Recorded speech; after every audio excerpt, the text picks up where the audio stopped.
Welcome to a little reveal of releasing a piece of needle lace from the needle lace pad. This was my very first needle lace project. It's a little messy, but it was a great learning activity and I can't wait to do the next one.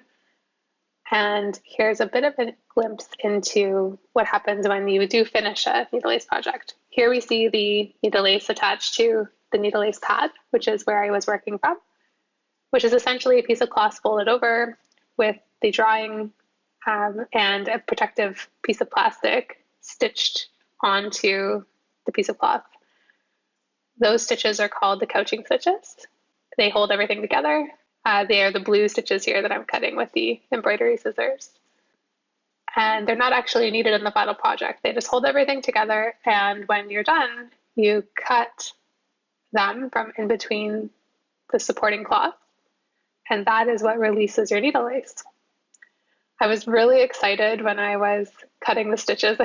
As I started to see the lace come up off the needle lace pad, I just couldn't wait to see the whole thing on its own. It really does change how it feels as a piece of artwork when it doesn't have the colored background and the solid structure behind it. So here you can see I'm getting kind of excited, cutting through all of those couching stitches to release the lace. You can see it's starting to come up here. And these are the final moments of cutting away the couching stitches before the whole piece was released.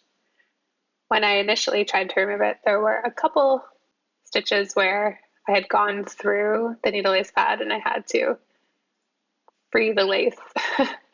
You're not really supposed to cut couching stitches on this side, but I had to break the rules in order to get this off.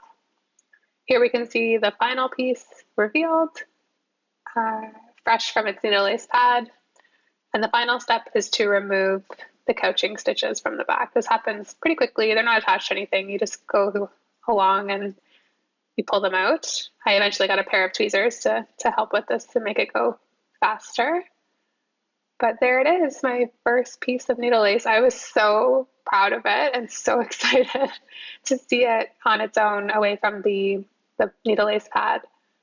And the final step is to steam or wet block it so it lays flat, and then figure out how to frame it and display.